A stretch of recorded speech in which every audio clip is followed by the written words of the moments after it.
Good morning, and welcome to the Ahmad General Insurance Agency's daily dose of sales caffeine on FB Live. This learning session is brought to you by the ACMA Academy, where we share knowledge and skills development for professionals in the insurance industry. Today's topic will be creating financial independence through education fund planning. I am JP Malonzo, your trainer for today. So let me start this session by asking you, what's your definition of financial freedom? Your personal definition. Probably you might say debt-free living. While others naman sa inyo, may capacity kayo to buy what you need. And at the same time, mga wants din ninyo, tama? Enjoying your lifestyle like traveling, dining out, shopping na hindi mo na kailangan tingnan yung price tag. Marami na kasi tayong nakita or even naranasan na struggles in making both ends meet. So what happens is, if sakto lang or worse, kapos ang kinikita mo, yung pera na hawak-hawak mo ngayon or itinatabi mo will actually dictate the choices that you will make. Think about it. Alam ko na ikaw na nakikinig sa akin ngayon. Okay? You are a very responsible person. Kung may hawak ka ngayong cash, you are confronted with a dilemma. Gusto mo mag-travel? Gusto mo mag-shopping? Pero anong sinasabi mo sa sarili mo? Next time na lang? Next time na lang ako mamamasyal. Next time na lang magve-vacation. Pang-tuition na lang ng anak ko 'to. 'Di ba? Your situation actually dictates kung ano magiging choices mo. Well, come to think of it, lumalabas you have no choice. Tama? With that being said, now more than ever, kailangan mo talaga magsimula na take that first step towards financial independence. Well, everyone has dreams in life for themselves and for their loved ones. And in order for you to have a clearer path towards financial independence, you have to determine first where you stand financially. So I want to ask you now, and I want you to be truly honest with yourself. What financial goals have you achieved so far? I'm sure meron sa inyo mga 20s, 30s, 40s, or even a bit more advanced age na. Iba-iba ang pupuwede niyong maging sagot. Meron sa inyo might answer, very simple yet very effective and motivating para sa inyo. May nasimulan na ako ipunin. I have savings na, maybe not that much, but I started already. Oh, how about the others sa inyo? Okay, you're able to buy your first car, like your dream house, build your dream house. Or baka naman sa inyo, iba sa inyo would say, I have stricken off na some of the items on my bucket list, like traveling to Europe, owning my own business. Wow, congratulations. Okay? I am happy for you. Pero, what does that mean for you? Di ba? While you're contemplating on it, feels good, right? Doesn't it motivate you even more? Inspires you to do more? So go ahead, set your eyes on your next milestone. Now, with that being said, ano pa gusto mo ma-achieve? What's your next milestone? I am challenging you now. Okay? Think about it. What is your next adventure? What's the next milestone that you want to achieve? Well, you might want to start your own family. Okay? Have your house renovated. Prepare for your kids' education. Have a comfortable life for retirement. Expand your business even. Or travel some more. Well, so whatever you have achieved, be grateful for it. Use it as a stepping stone. Then really paint a picture in your mind that you are able to get to your other dreams pa. So how do you feel seeing yourself achieving all those milestones? Oh, baka naman yung iba sa inyo sasabihin sa akin, eh wala pa ako na-achieve. I'm still young. I'm still starting. I'm just starting. Well, regardless, set your eyes on your first milestone. Okay? And for the others that you have already achieved something, Set your eyes on your next one. Maniwala ka. Each time you think about your dream, it will keep you on your toes. And you know what? All the dreams that you want will actually form part of your own timeline. Yes, you are creating your personal timeline. And the dreams that you have in mind would fall into different periods. And as you go along, you will certainly reach milestones after milestones. And you would also notice that your set of priorities change as you pass through different stages of life. Okay? From being single to getting married, from having kids to sending them off to school, from retirement to sustaining ourselves through old age, you actually will continue to grow. Okay? I am sure sa inyo man nakikinig sa akin yan, you are in different stages. Let me help you figure this out further. So if you are single, okay, so sa mga single out here, okay, you would normally desire luxury for yourself, right? So manang up-to-date gadgets, travels, leisures in life. Well, the reason being, you don't have other responsibilities yet. Now, for those who are married naman, I- definitely you would like to have security and comfort in life. Security because you're now starting your family. Regardless if you're the sole breadwinner or dalawa kayong nagtatrabaho ng better half mo. Okay? At the back of your mind, you want to have some sense of security that you will be able to provide for your basic needs. Okay? Siyempre, you want to have some comfort in life as well. Tama? Okay? So, bago ka pa mag-asawa, ano pinag-uusapan niyo? Saan kayo titira? Okay? So, where would you like to build your house? Or you want to have your car? Tama? And the, and to have that security that I'm talking about, you also want to have funds for emergencies. Then priorities further change when you have kids already. O sa mga may chikiting dyan, okay? Since meron na kayong mga dependents, tatanungin kita ngayon, ano priority nyo? I'm sure, nas top of your mind, education kagad na sasabihin mo, tama? Yan na kagad na nasa isip mo. So, to all the parents out here, how does it feel kapag naririnig mo yung anak mo sinasabi, "Mommy, I want to be an astronaut.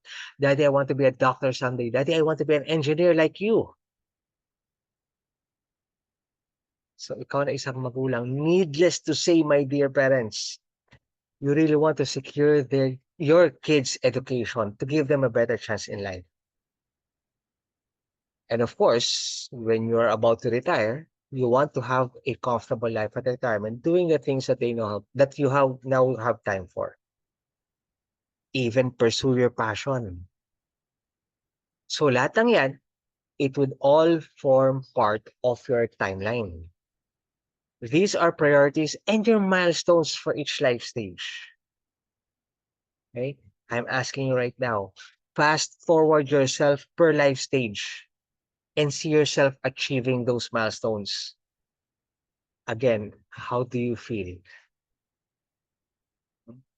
Well, my dear audience, that is how you will achieve financial independence by preparing for these milestones. And when you are already in your perceived future of yours, you will get to say to yourself, it was a well-planned journey. It was all worthwhile. It's worth it, tama? But of course, even though I'm always asking you to imagine it, think about it, paint a picture in your mind, it will not have to end there. Okay? So what should you do? So, as I mentioned, sa inyong mga nakikinig sa akin ngayon, ikaw, iba-iba kasi mga stages ng buhay ng tao, tama? Okay? So whatever stage you're in right now, aside from your lifestyle, getting what you want and need, you will also need to prioritize preparing for any health emergencies. The reason, alam mo ba kung kailan ka magkakasakit? Can you even plan for it? Or, better question, are you exempted from being ill? O ako nasasagot para sa iyo? Okay? Siyempre hindi. That's why you need to do health fund planning. So here's another milestone for you. Okay, for your short-term goals, you may want to travel or even you'll be getting your house or your first car. And since baka nagsisimula ka pa lang ngayon, you may not have enough money yet to pay it off right away. So what do? Get a loan from the bank. But that would also entail having to pay for amortization. And definitely, you need to protect those assets from any unforeseen events. That's why you have to have asset protection planning. Now, if you're starting to have a family now, or you already have dependents who rely on you, you would also need to prioritize having funds for emergencies and protect your income. Protect your income. Dahil just in case, kumikita ka ng 100,000 pesos a month, bigla kang kinuha ni Lord, that is the amount that you will be lost from your family. That's why you need to do income protection planning. So, for your long-term goals, you will also need to ensure that you have enough funds to put your kids to college. But, okay, hindi lang yon. As early as now, you are also preparing for your life at retirement. That's why you need to have education and retirement fund planning. And definitely, during your retirement years, you still have the need to provide for your wants and needs. Definitely. Okay? But there will also be additional medical spending, smooth transfer of your wealth as well. And more importantly, with as little conflict and expenses as possible. That's why you have to have estate planning as well. Now, from your current stage up to your long-term goals, you could actually address them by getting a life insurance protection for life, health, and even asset. Okay. And for your retirement needs, it can be addressed through retirement and wealth transfer solutions. Let me share with you some important facts about these priorities. Well, ikaw na isang magulang or tumutulong sa pagpapaaral sa mga pamangkin, what's your motivation? What is your personal reason why you send them to school? Okay? Hindi naman para masabi lang pinag-aral mo sila. Okay? So we would want to send our kids to good schools to give them a better chance in life. Tama? Okay? Ikaw, personal reason mo, hindi lang para makatulong sa kanila. Alam ko, alam ko yan ang magiging sagot mo. Gusto mong magkaroon sila ng magandang kinabukasan. Well, sa ngayon, 4.4 million Filipinos, unfortunately, were not able to go to school. They cannot afford to go to school. In 2020 alone, okay, hindi nakapag-enroll yung mga 4.4 million na yan due to lack of funds. That is according to SWS survey. And alam mo ba, at the beginning of 2022, out of our population of 112 million back then, almost 35% belong to children below 15 years old. This means there are a lot of kids out there who would like to go to school and marami ring parents who would be needing help on how to prepare for it. So another eventuality, okay, for retirement, life expectancy daw ng isang Pinoy would still be around 71 to 80 years old. That is according to worldbank.org. Okay? It may sound as a good news. Para sa iba, good news yan. Tatanda daw ang isang Pinoy. Yes, possible. It may sound as a good news kasi Filipinos would live longer, but it would also entail or imply that there are other expenses through old age like frequent visits to the doctors, okay, maintenance medicines, and of course, day-to-day expenses. Sige, let me ask you this. Kapag ba retired ka na, how would you like to spend it? Stay at home ka? Chilling? Relax lang? Sound tripping? Nagvi-videoke? Or are you worrying about tomorrow? Well, gone are the days that when we talk about retirement is being symbolized by a rocking chair. I'm sure ikaw, okay, once you retire, you want to retire in style. You want to enjoy your life, doing the things that you know have time for. Okay, like traveling, getting what you want, all while being able to provide for what you need as well. Kaso nga lang, 80% of Filipinos age 60 and above are not financially prepared for retirement. Some still try to work through their old golden years. Yung iba naman, ginagawang retirement funds nila or retirement plan, yung mga anak, they rely on their kids for financial support just to get by every day. Well, how about the others? Okay? Others rely on government benefits. The question is, would that be enough? Ikaw tatanungin ko, would that be enough for you? Are you willing to give up that comfortable life at retirement that you have dreamed of? Are you ready? Now, for the unexpected events. According to World Data Atlas, mortality rate of Filipinos aged 15 and 60 is around 38%. That's 37.17% to be exact. The age range include those who are just starting to have their family or has a growing family already.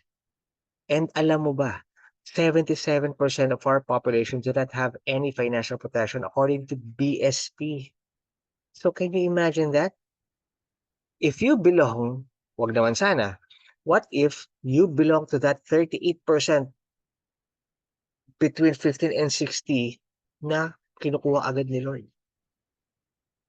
Masakit na nga isipin yun. Mas masakit pa if you're also part of that 77%. Paano na yung pamilya mo if you are the breadwinner? So the question is, if you're taken out of the picture, who will provide for them? Okay? So, ayoko maging part ka ng statistics. Now, another eventuality, when stricken with any of the top 5 killers in the Philippines like heart attack, stroke, diabetes, hypertension, and even cancer, of course. Okay? Aside from the physical suffering that one has to endure, there are other burdens that go along with it. Now, it is a fact that Filipinos are not prepared financially when this happens. The average medical costs kapag cancer or stroke is around 1 million pesos. Remember, the bills do not end after the procedure or even the confinement. Paglabas mo ng hospital, syempre meron pang medication, visit to the doctors, even therapy. Right? So, let's compare it. According to BSP na naman, right, average savings ng isang Pinoy would be around 36,000 pesos. So what if nagsisimula ka palang mag-ipon? 36,000 pa lang or nakakailang buwan ka pa lang na nag-iipon, nagkaroon ka ng sakit, wag naman sana ulit. Eh, wag naman. Talagang hindi aabot. Comparing the monthly savings of an average Pinoy with the average cost of cancer or stroke or even heart attack. Millions of pesos. Hindi talaga aabot. Kaya ito talaga ang umuubos ng isang kabuhayan ng isang tao. You're just one confinement away from being bankrupt. Ang mahirap niyan, you are not the only one who's suffering, but your loved ones as well. Well, some would argue na meron naman akong HMO, may PhilHealth ako. Well, that's good.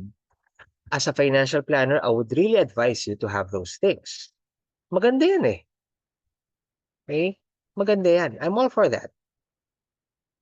But the question is, again, would that be enough? Dahil studies show that even with these sources, still 56% of the total medical bills will still be out of your pocket. To make it even worse, okay? Medical inflation rose to 10.1%, okay, during the pandemic. Okay? So who among you here know someone na nagkaroon ng severe COVID and need to buy medicine even sa black market? Meron akong nakilala nun, kakilala noon, yung umaabot 900,000 black market, right? Now, to top it all off, additional 3.9 million Filipinos in 2021 are living in poverty due to medical obligations due to the pandemic. It is in our nature, okay? Kaya nga iba talaga pumapata sa black market or talagang nagbebenta ng ari-arian para lang makabili ng gamot. Dahil again, it is in our nature that when we get sick, we want to get well. But it would always come with a price. Okay, so now that you have seen some important facts about these needs, what do you think would be your priority? Okay? Pag-isipan mo mabuti. Mamimili ka ng isa, good, okay yan. But remember, lahat ng yan are part of your personal timeline. So regardless of what you choose today, you will still need to fulfill the others. Well, you might be wondering, sa sinasabi ko ngayon, lahat naman pala importante. So what should I prioritize talaga? Okay, so ikaw na nakikinig sa akin ngayon, let me further help you decide. Okay? So all those milestones that I mentioned can be divided into two categories: the expected and the unexpected events. So for the expected events such as education for our kids, for a better future, okay, and even comfortable life at retirement, we actually save and invest to secure these financial goals. Okay. But despite knowing these things will happen, eventually, many people are still struggling to prepare adequately due to lack of planning and discipline. Bakit? They tend to spend first before they save. And alam mo ba, to make the situation even worse, okay, due to unexpected events, okay, lahat talaga yan, it would take a downturn. Turn for the worse. Due to unexpected events like what? Sudden loss of a breadwinner, contracting critical illness, or even property damage. And you don't know when this will happen. This can really derail you from achieving your goals. And it gives the most impact to you, your family, and even your lifestyle. This is why in the hierarchy of financial needs, the unexpected events are at the base. You need to secure the foundation, okay? So that you will be able to prepare for what may happen anytime. Okay? So, ibig sabihin, kahit dumating na sa pagkakataon na andun sa mga expected events, dumating na yung panahon na yan. Okay? You're already safe. Bakit? Kasi all these things na pinapakita ko sa iyo ngayon are like pieces of the puzzle. You can only truly achieve financial independence if you're able to fit all the pieces together. Hindi pa pwedeng may mawala kahit isa man lang dyan. Okay? So, isang puzzle kasi yan. That means you could prepare for the expected and address the unexpected events kapag binuo mo yung puzzle na yan. So, how can you do that? Through saving and budgeting. Wow, ang simple naman pala, no? Saving and budgeting. But let me ask you now, why do a lot of people still fail? O sa tingin mo, okay? I'm sure some of you have experienced, okay, had experienced struggling financially in the past, or even until now siguro. While others, you might have seen it sa relatives mo, sa close friends, sa relatives mo. O umulit yung relatives, office mates mo. Okay? Or baka naman, you might have heard it sa news lang. But there's always financial struggle. It's because of lack of planning and discipline. Planning on how you will achieve your goals and the discipline on executing them relentlessly. Okay, relentlessly. Now, paano ako magsisimula? Okay, you could start through saving. Ano ba talaga ibig sabihin niya? Wag naman sana, no? Wag naman sana. But what if for some reason, you are unable to work anymore starting today? How long will you survive financially? Worry-free? Or would you start selling what you have just to sustain your day-to-day expenses? Well, the key to your financial success lies with savings. Ano bang ibig sabihin ng savings? Savings is actually a delayed gratification. Anong ibig sabihin yan? I will save my money now, earn some interest on it, so I can have a better financial standing in the future. Diba? Kanina, nabanggit natin. Sige, next time na lang kami magta-travel ng family. Next time na lang namin itutuloy yung vacation. Next time na lang ako magsha-shopping. Next time ko na lang bibilin yung gusto ko. Next time na lang. Next time na lang. Pero this time, kahit sabihin mong next time, it's not because you are limited. Hindi ka limitado. You, yung situation mo is not, yung choices mo hindi dictated ngayon ng situation. But you have a bigger goal this time. Bigger goal for the future. Kaya nga delayed gratification eh. Okay? Savings. Sounds simple, right? But every time you receive your salary, what do? Well, hindi kita masisisi. Okay? Because it's a natural tendency that people worry about the bills, low repayments. Ito baka guilty ka. Baka naman you're making purchases more than what you need. Or even worse, you are buying things which are not necessary. So, ang nagiging mentality kasi of most people, they tend to spend first before they save. O spend muna, then save whatever's left.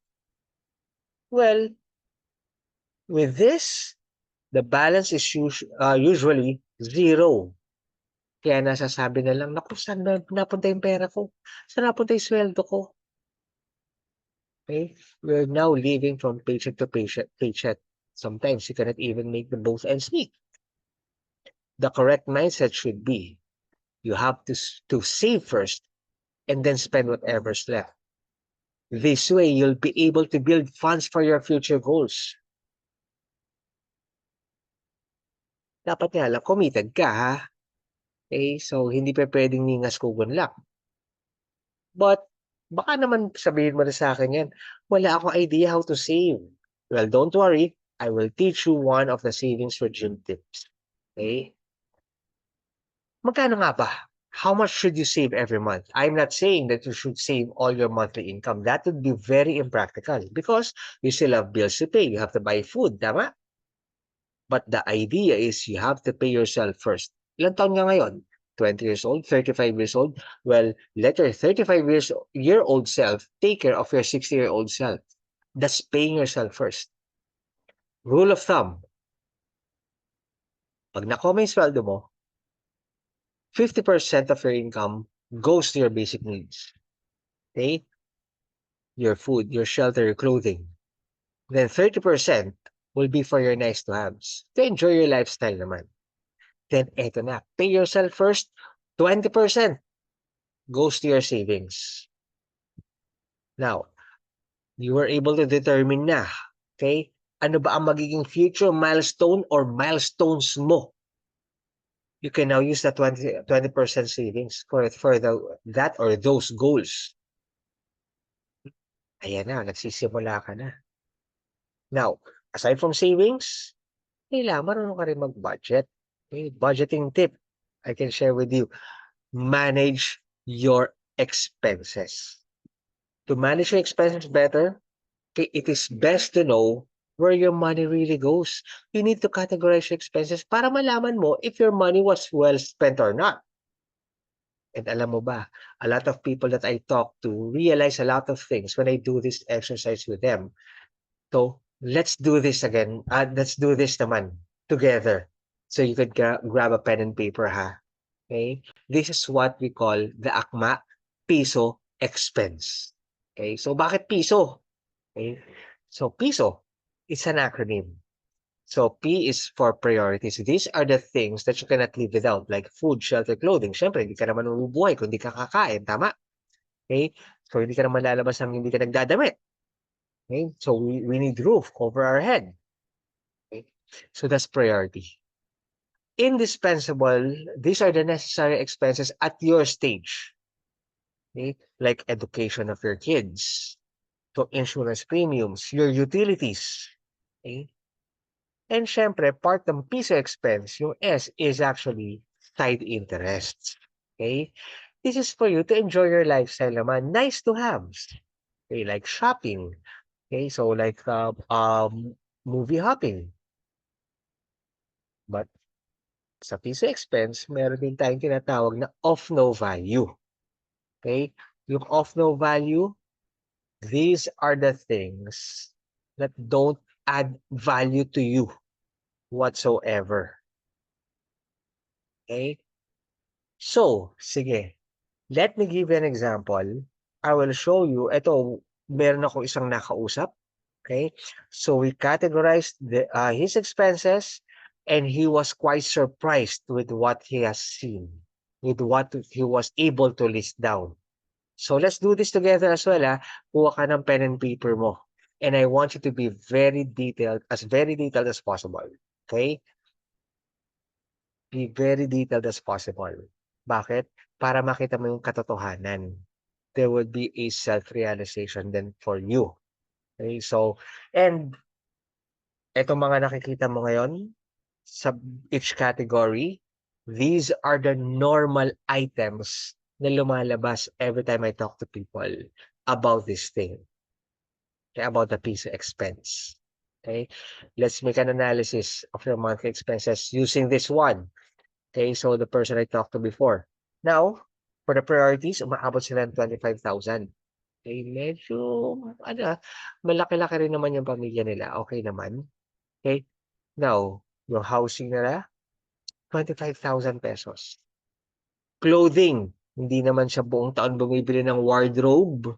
Okay, pero sino matatal namin yan, umabot ng 24,000. So, on a monthly basis, parang lumalabas 2,000 a month. Okay, utilities niya, umabot ng 12,000. Healthcare. So, ibig sabihin, baka ikaw, baka meron kang mga pang maintenance medicines, mga vitamins mo, okay? Mga herbal mo rin. Isama mo na dyan. O yan, sa kanya, 1,500. So, ibig sabihin, ang total niya is 65,500 a month. Okay. Eh, magkano yan annual? So, lumalabas, 786,000 pesos. Kayo, pakitotal mo nga, magkano lumabas? Okay? Be as detailed as possible.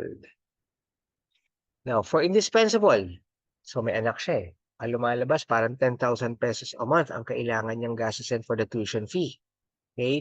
Insurance premiums, lumalabas, meron siya 7,500. Transportation. At ito yung sinasabi ko kanina. Well, I saw on his face, talagang he was very proud of it. Okay? Not that much, pero nakapagsimula siyang mag-save na. Umaabot 5,000 pesos a month. Okay? He was quite happy with that na. Okay? Now, ang total ng indispensable expenses niya is 28,500. Okay? Monthly yan. So, annual is 342,000. Now, this came as a surprise to him talaga. And ikaw na nakikinig sa akin ngayon, I'm pretty sure you will feel the same way. Okay? So habang naglilista ka, tignan natin. Ang lumabas sa side interest siya, yung mga nice to haves, self-indulgence. So, kasama dito pati yung hobby. Nadja-justify pa, hindi. 1,000 lang a month for my cigarette, okay, for my alcohol, or for snacks, or even konting chocolates lang. 1,000 pesos lang naman a month yan eh. Okay, 1,000 pesos lang a month. Pero magkano sa isang buong taon? O baka tinotal mo na yan. Okay? This is very much surprising sa kanya. Biruin mo, yung self-indulgence niya is actually equal to the indispensable items. 28,500. Okay? So that's what I'm saying. You have to list it down para makita mo talaga. And be as detailed as possible. Now, meron din of no value. So, may self-indulgence na, meron pang of no value. So, lumalabas, well, 12,000 pesos a month. So, that's how much? 144,000. Can you imagine that? Close to 500,000 para lang sa side interest and of no value. Priorities and indispensable nasa 1.17 million, close to 1.18 million. Pero yung side interest mo tsaka of no value, almost 500,000. Yan yung sa nakausap ko. Pero how about you? Could you please total it as well, yung priorities mo tsaka indispensable? Compare it with your side interest and of no value. Baka naman almost the same ang naging result sa'yo. Did it come as a surprise? Kung magkano yung side interest and of no value mo? So, now, what I'm showing you and what I asked you to do to be as detailed as possible, listing down your expenses, categorizing them, the importance of that activity, you could actually appreciate knowing where your money goes. Okay? So, alam mo na kung saan napupunta. Now that you have an overview of where your money really goes, you can create a positive cash flow for yourself. Paano mo gagawin yan? Eh, mga of no value mo. You make sacrifices, tanggalin mo. Wala namang nagdadagdag na value sa iyo yan eh. Okay? And I'm not saying yung mga self-indulgence na sinasabi. Okay? I'm not saying that you have to eliminate that as well. Pero pwede mo naman bawasan na, let's say 50% of that. Okay? So, binawasan mo yung side interest mo, tinanggal mo yung of no value mo, magkano magiging total niyan? That's your positive cash flow on top of your 20% savings. Does that make sense to you? Importante yun. Creating a positive cash flow for you. Para saan? Hindi mo sasabihin, para ilalagay mo naman sa side interest. Hindi. Dahil you have a goal now. You have a financial milestone to accomplish. Doon mo pa pwede ilagay yan. Okay? So, let me reiterate sa iyo. The expected and the unexpected to help you further realize kung ano talaga ang pa-prioritize mo. Okay? Actually, a lot of people sasabihin, sige, gusto ko pag nag-retire ako, meron akong pera, I want to grow old gracefully, gusto ko may investment, gusto ko magkaroon ng bagong bahay, ng kotse, eventually, well, I'm all for that. That's perfectly fine. Okay? Pero let me reiterate, all these things that you are now seeing are part of a bigger puzzle. And in order for you to achieve financial independence, you have to make all the pieces fit together. And one of which, at napapanahon, okay, You have to create that financial independence through education fund planning. Okay, let me share with you some important facts about this. Okay? So, sa ngayon pa lang eh. Okay? Ayan oh. According to sa Philippine Business for Education or PBED. Okay? So, ang sabi niya, according to statistics, it revealed that 9 out of 10 children aged 10 years old were unable to read simple text. Okay? Okay, so yung first bullet point. Okay? So in 2019, while 82.4% of Filipinos aged 25 and over have reported completing primary education. Wow, that's good. Nga lang, completion rate for secondary education significantly drops to 30.5%. Okay? So, sino yung mga yung nakakapagtapos naman? 24.4% na lang. Ito, yung naka-highlight. Additionally, while 49% of the richest decile attend higher education, only 17% from the poorest decile can do so. Hindi na pinag-usapan dito, what if you're a middle class person or family? Yung middle income earners. Nag-struggle, di ba? There's always a struggle. Okay? Kapag nandun ka sa gitna, you're struggling para medyo umangat ka or para wag kang bumaba. But ang problema dyan, sometimes or most of the time, yung mga bata ang apektado. Yung mga anak. So can you imagine that? 17%. Okay? Yun lang ang nakaka-attend. Liit. Okay? Now, pinakita ko sa'yo kanina to. Ano ba talaga importansya? What's the importance of having a very good education? I had a classmate once. Okay, this is a real story. Ang sabi niya sa akin, ang hirap naman na itong math. Eh, para saan ba? Bakit ko pinag-aaralan to? So, anong paggagamitan ko ng parabola? Okay? Saan ko gagamitan ng calculus? Well, education, my dear parents, and sa lahat na nagpapaaral sa inyo, education has a deeper meaning. Okay? Sabi nga ni Neil deGrasse Tyson, yung famous na astrophysicist, it is not just about knowing the subject. Okay?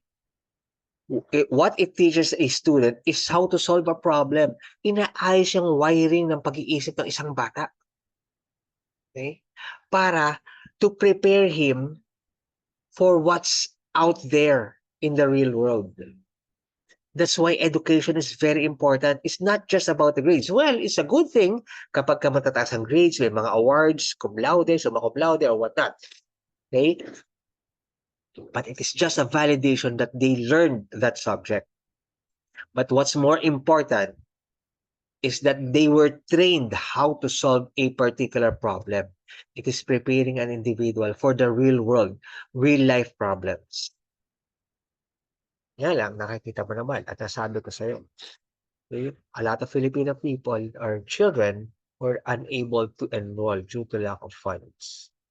Ngayon, ikaw bilang isang nanay, bilang isang tatay, bilang isang tito or tita, kahit lolo or lola, okay, bakit mo pinag-aaral yung bata? What's your personal motivation? What's your personal reason? Why do you think it's important for you to prepare for your child's education? Bakit? Now, I'm pretty sure, sasabihin mo sa akin, para magandang future niya, para maging magandang trabaho niya. Bakit? Okay? Why? There should be a deeper meaning to that. Okay? Bakit gusto mo siyang magkaroon ng magandang kinabukasan?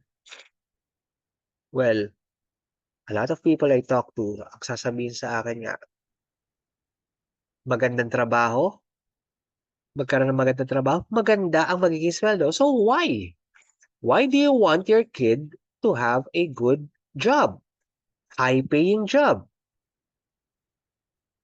Well, Isa lang naman ang reason talaga eh. Yung sinasabi mo magkaroon ng magandang future, it will all boil down to one thing. You love your kid. You love them so much. Nakita mo na lahat ng struggles around you. You may not have experienced it firsthand. Baka nakita mo lang sa relative mo, sa family mo, okay, sa office mates mo, kapitbahay mo, and you don't want your kid or kids to experience that because you love them.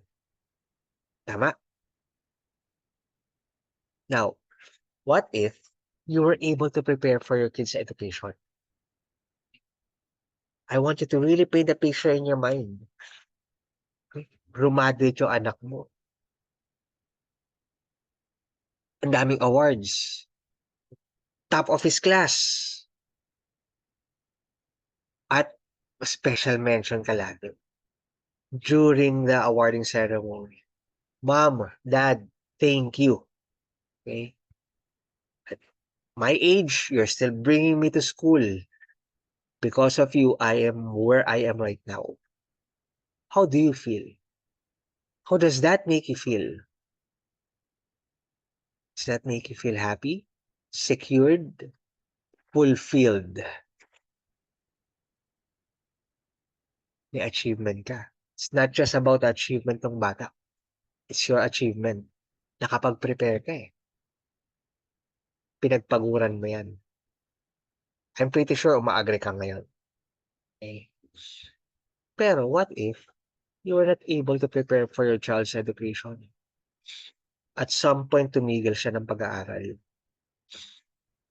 And then, nakikita mo, yung mga barkada niya, mga kaibigan niya, nakagraduate na. Meron ng trabaho, kumikita na. Pero your kid, he wasn't able to prepare for his own future.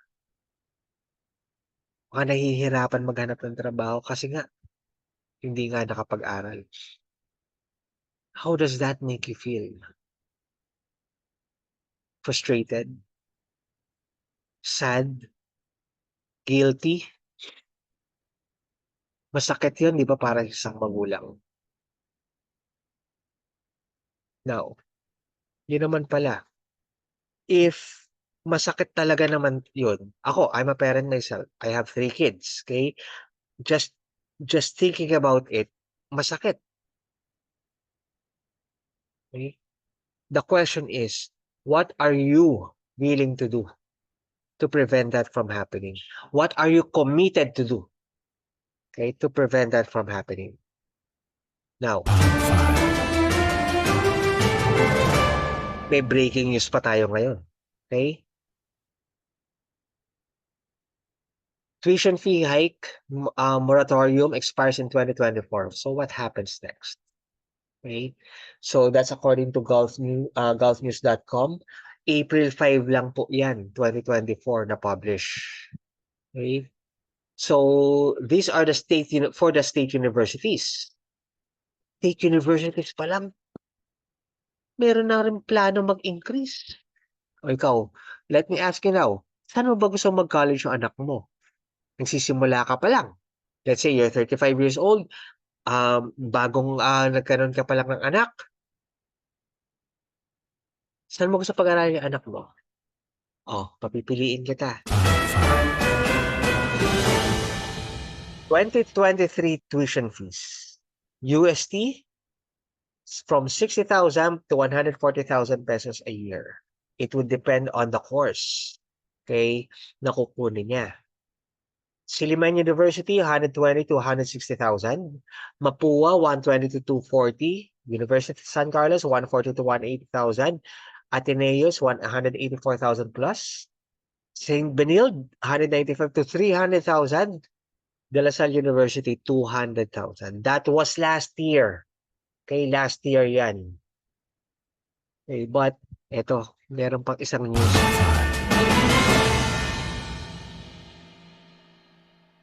This was actually released by CHED, Okay, Commission on Higher Education noong January 17, 2024. It has been approved already na magkakaroon ng increase ang tuition fees even for private schools. Now, pakita ko sa'yo. This is the regional inflation rate, approved regional inflation rate to be used as one of the guides in determining the reasonableness of the applications to increase tuition fees. Okay? So, saan ka ba nakatira? Okay, most probably, marami rin sa inyo, no? Marami sa inyo nasa NCR. Lang naman, 6.2.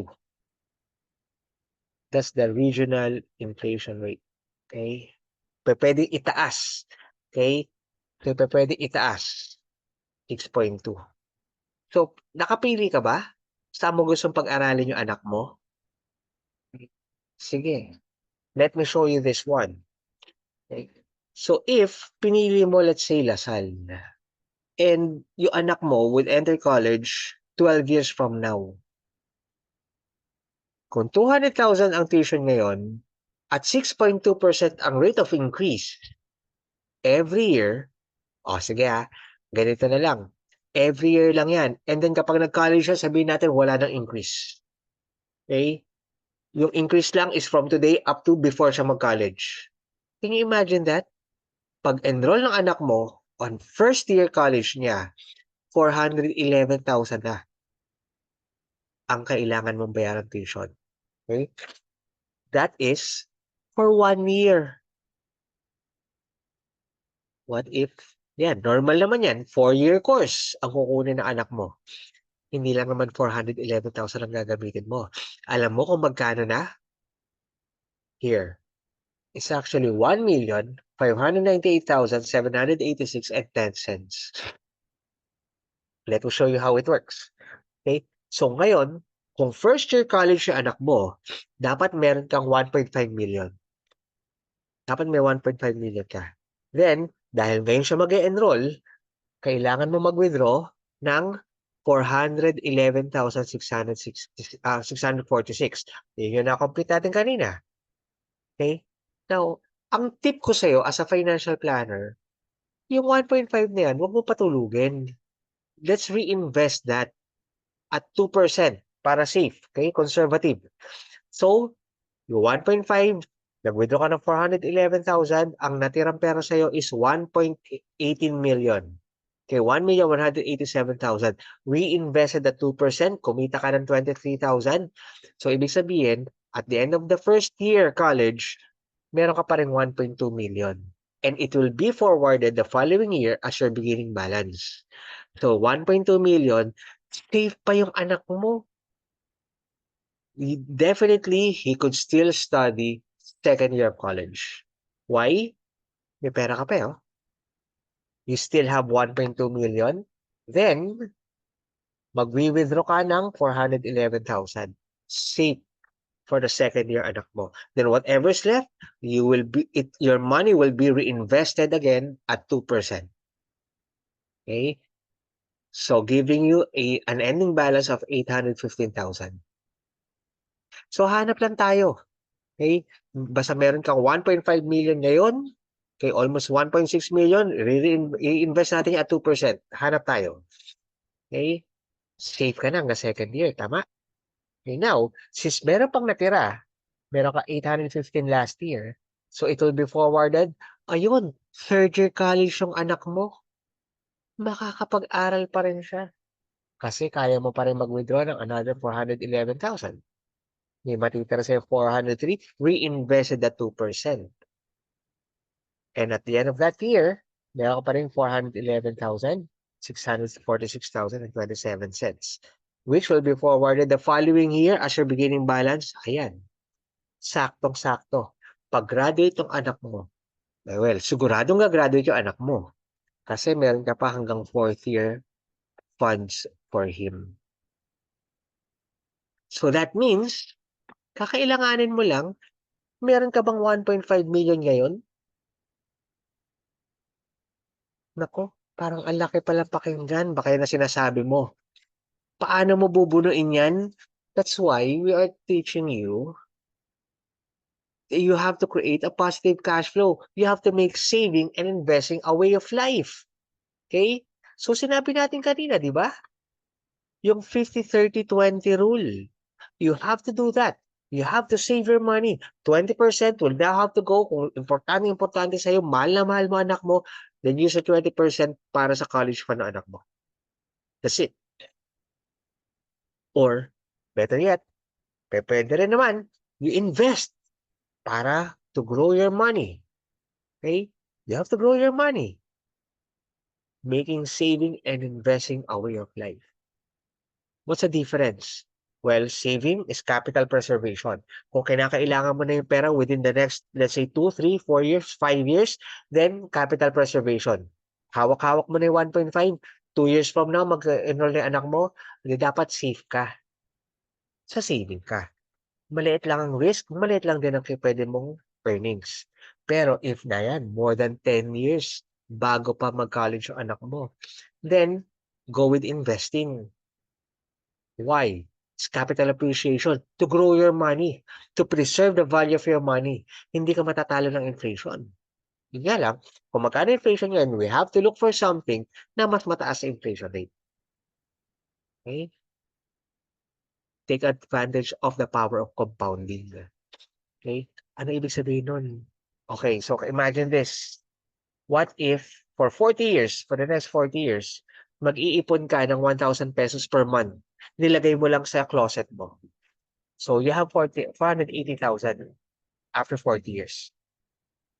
But if you invested that at 8% per annum, compounded, okay, 3.5 million pesos na ang magiging pera mo. Can you imagine that? Ang laki ng difference, tama? And, ilang taon ka ngayon? 20, 25, 35? Sige, let me show you how this works. If you want to have 1 million pesos at age 60, okay? So kung 20 years old ka lang ngayon, you just have to save 285 pesos. Okay? Monthly at 8% annual interest. At age 60, may 1 million ka na. Oh, baka naman sa inyo sabihin, ako, medyo matanda na ako. Baka hindi ko na kaya. Well, ayan nga, oh. Okay? So, at age 50, you just need to save 5,430 pesos a month. Okay? Invest natin yan at 8%. After 10 years, age 60 mo, meron ka ng 1 million pesos. That's the power of compounding. Kaya it's never too late. But you have to start now. Okay? And you have to stay committed. So, pinakita ko sa'yo kanina. Kailangan mo ng 1.5 million. Right? 1,598,786 to be exact. Kayang pag-aralin yung anak mo sa Lasal, okay? 12 years from now. 4-year course. Pasok na pasok yan. That's 1.5 million. Close to 1.6 million. Paano mo pag-iipunan yan? Again, you have to stay committed. You have to stay committed in paying yourself first. Stay committed to the 50-30-20 rule. Okay? Magkano income mo ngayon? Okay? You don't have to type it in. Sulat mo na lang yan. Sulat mo sa pen and paper. Sulat mo sa paper na pinakuha ko sa'yo kanina. So, write down magkano monthly income mo. Okay? So, kung magkano man yan, multiply by 20%. Ano yung 20% yan? That's gonna be for your savings. The 50-30-20 rule. Then, ang ibig sabihin yan, monthly savings mo is 10,000 pesos. Your annual savings, that's 120,000. Okay? So, that's 120,000. So, ibig sabihin, sakasakali, ayan, no? So, ibibigay ko sa ito, papakita ko sa iyo. Okay? So, give me a second here. Ayan. Kung magse-save ka lang ng 59,150 and 53 cents at the end of 12 years, meron ka ng 1.5, close to 1.6 million. Magkano yung total education fund that you need? Close to 1.6 million. So that's only 59,150 pesos and 53 cents. That's it. Okay? So let me move that for you first para makita mo how it works. Okay. So yan. Magsisimula ka ng 59,000. Hanap tayo ng 12% per annum na growth rate. So you will be earning 7,098 first year. Ending balance mo 66,248 and 59 cents. It will be forwarded the following year. And as I mentioned, stay committed. So ibig sabihin, every year 59,000 ang kailangan mong i-save. Eh magkano ba kanina yung lumabas na dapat mo yung 20% pa lang? 120,000. Magkano to pinapakita ko sa'yo? 59,000 lang ang kailangan mo ipunin. So, ibig sabihin, meron ka pang 60,000 plus na matitira doon sa savings mo. Eh, paano pa yung kinat down mo sa nice to haves mo? Yung of no value mo. Then that means mas marami ka pang pieces of the puzzle na pwede masolve. Okay? So, can you imagine that? 59,150 by the end, okay? By the end of the 12 years na paghihintay mo, pag-iipon mo, ayan na. Meron ka ng 1.5 million, 1,598,786. Eh, same amount that you will be needing pag nag-enroll na yung anak mo. Does that make sense to you? So, what should you do?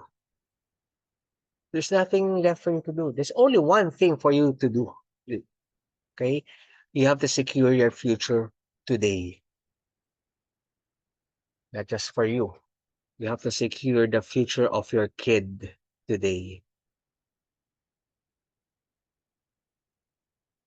Thank you for joining Akma Insurance Agency's FB Live. We are live every day, Monday to Saturday, 8 a.m. on Akma's FB page. Please like and follow our FB and YouTube pages for our latest updates and content. Don't forget to start your day every day with a daily dose of sales caffeine. This is JP Malonzo for Akma General Insurance Agency. Have an amazing day. Bye now.